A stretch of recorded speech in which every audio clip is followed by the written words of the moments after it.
ברוכים הבאים לחדשות הטבעונות, התוכנית שבה המיקרופון בידיים שלנו. אני טליה גוטשלק. היום במהדורה נדבר על חוות החופש, נזכור את המאבק במשלוחים החיים ונארח את אריה רווה, מייסד מסעדת הבודה בורגרס. מתחילים.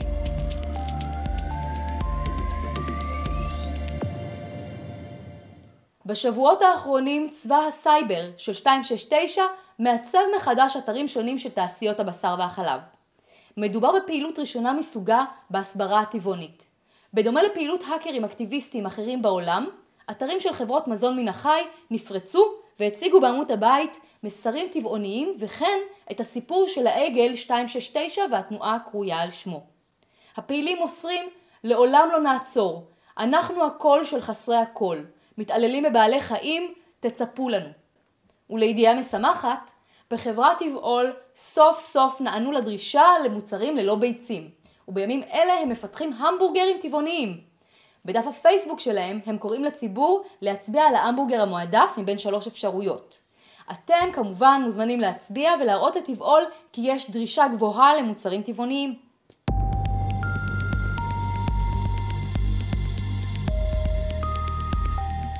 מדי שנה מיובאים לישראל מעל 110,000 עגלים ו50,000 טלאים, רובם מאוסטרליה. הם מועמסים על מסעיות ומשם לאוניות צפופות להפלגה שאורכה כ3 שבועות. במשך ההפלגה הם לא מקבלים אוכל ושתייה על מנת שמשקל גופם ירד ותשלום המס עליהם יופחת.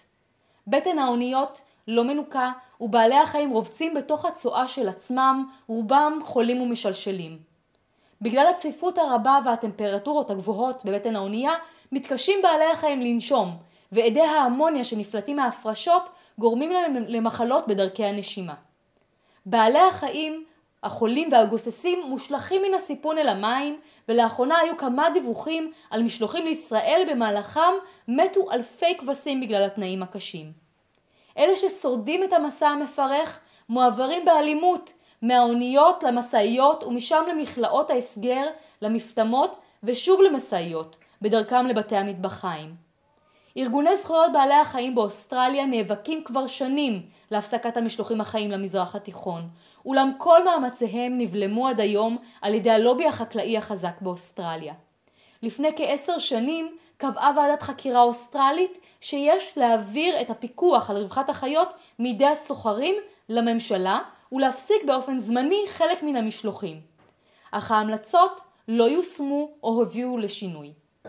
לאחרונה נערך על ידי החזית הישראלית לשחרור בעלי חיים תחקיר המתעד התעללות בבעלי החיים במהלך פריקתם מהאוניות באילת. בעקבות התחקיר הפגינו פעילים באילת כנגד המשלוחים החיים. ההפגנה נערכה ב-11 במרץ. פעילי זכויות בעלי חיים מכל רחבי הארץ עשו את הדרך הארוכה לאילת ובשיתוף עם פעילים מאילת הפגינו מול תיירי העיר ותושביה. למרות התחקירים השונים המתעדים עבירות על חוק צער בעלי חיים ועל תקנות הובלת בעלי חיים, משרד החקלאות עדיין תומך במשלוחים החיים ומסבסד אותם. אז מה אפשר לעשות חוץ מלהפגין ולהפסיק לאכול את בעלי החיים? כתבו לשר החקלאות יאיר שמיר ולשר להגנת הסביבה אמיר פרץ. הלינקים מצורפים לסרטון.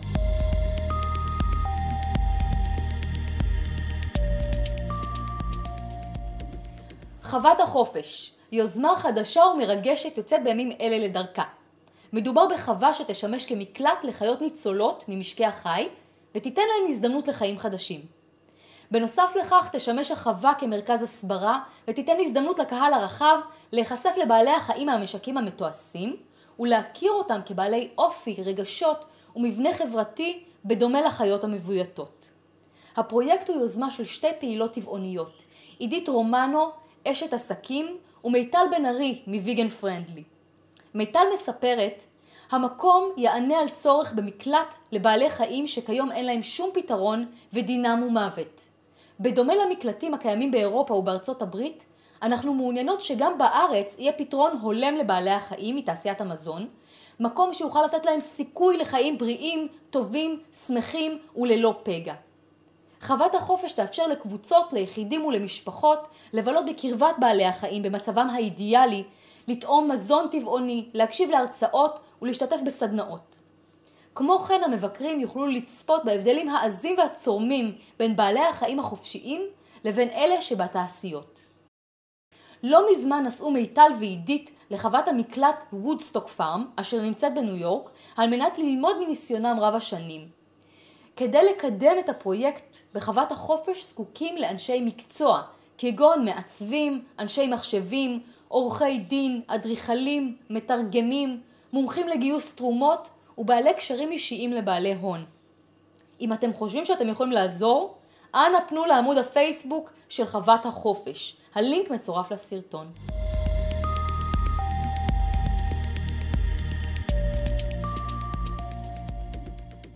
יום שישי בבוקר, בודה בורגרס, יהודה הלוי. עוד מעט המקום מתמלא באנשים, הבופה המפורסם פה מוגש כמו בכל יום שישי. באנו לפני כל הבלגן בשביל לשאול את אריה רווה, הבעלים הנצחי של הסניף, כמה שאלות. אז אחרי שנים של שמועות וסטטוסים, האם אתה באמת עוזב את הבודה? לא, אני נשאר, אני מכרתי את העסק, היו עניינים משפטיים, הפתרון אלגנטי והפשוט הייתה למכור. מצאתי שני שותפים נחמדים, טובים, ומכרתי להם, אני נשאר, לעזור להם. הבנתי. אז אתה תמשיך להיות כאן. כן. עכשיו, אתה פתחת את הסניף הראשון בתל אביב, עוד לפני הרבה שנים, באיזה שנה זה היה? 2006. 2006. אני עוד זוכרת אותך כלקוחה. תודה רבה, תודה. אז מי בכלל שמע על טבעונות? דווקא היום, כשהטבעונות משגשגת בתל אביב, זה הזמן לעזוב? אני לא עוזב. אתה לא עוזב. אני לא עוזב, אבל יש לפעמים מצבים בחיים שצריכים לבחור פתרון חכם. שהפתרון צודק, וזה מה שעשיתי. הבנתי. ומי השותפים החדשים? שני אנשים מאוד נחמדים, אבי וצחי, שכבר מפעילים מסעדה, עושים את זה כבר הרבה שנים, יש להם את הניסיון. היו אנשים נוספים בלי ניסיון, לי תמיד עדיף מישהו, גם בשחיינים, שיש ניסיון, וזה די קריטי בתחום שלנו. אז יש סיכוי טוב שהמקום הזה הספציפי שעוד טוב להרבה שנים ויציע אוכל איכותי וטבעוני. זה כבר משמח. מה ההמלצות שלך לגבי מי שרוצה לפתוח עסק טבעוני?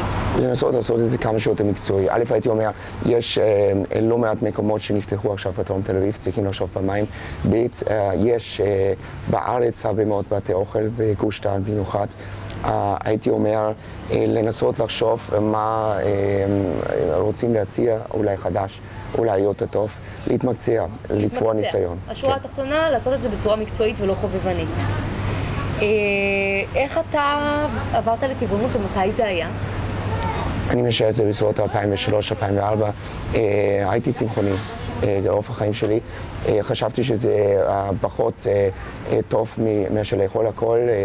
עבדתי בהייטק, ראיתי שהיה לי קצת יותר זמן, התעסקתי עם זה, ראיתי שיותר בריא להיות טבעוני, וכמובן יותר מוסרי, גם יותר סביבתי וזהו. אז הפכתי לטבעוני. ברגע שהבנת, אתה חקרת לבד את הנושא הזה, פשוט הגעת למסקנה שזה נכון יותר. כן, בוא נגיד ככה, אני רציתי כן אוכל בריא, לא שומני, וצמחוני טבעוני, ולא היה הרבה.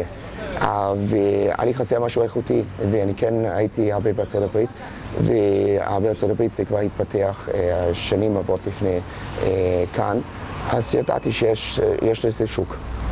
ואמרתי, זה טוב לפתוח גם עם עדיין מעט אנשים, גם המוצא היה. יש ואקום, למה לא להיכנס אליו?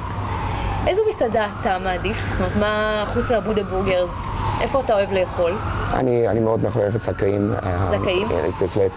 אני חייב לציין, אני עובד יחסי קשה עדיין, אז לכן לא יצא לי כל כך הרבה לצאת, אבל כל מקום טבעוני, כל מקום גם שמציע תת-תפריט טבעוני או מציע מנות טבעוניות, מבורך. כמובן, לי אישי עדיף אם זה מקום, מסעדה, בית קפה שהוא רק טבעוני. רק טבעוני. כן. ואיזה מנה אתה הכי אוהב? האמת היא, אני עדיין די אוהב את הבודה בורגר, מהסיבה הפשוטה שהוא מעדשים מומפתות.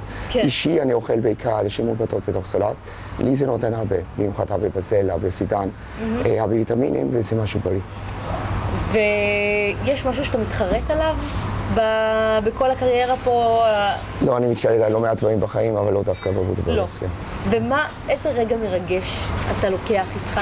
לא שאתה הולך, אבל מה הרגע הכי מרגש? אני לא יכול להגיד מרגע אחד מרגש, אני חושב, היו תמיד רגעים מרגשים שלקוחות אמרו תודה, שהם שינו את רחם, שהם למדו לאכול יותר נכון. צוות שהיה איתי, שעוזר מתי שצריך, גם אם זה לא קל, אלה הרגעים גדול. לא משהו אחד ספציפי, אבל בהחלט תודה לכולם, גם ללקוחות וגם לצוות. יפה מאוד, ואנחנו נמשיך לראות אותך כאן. אחלה, תודה רבה. תודה רבה ובהצלחה בדרך החדשה. תודה רבה.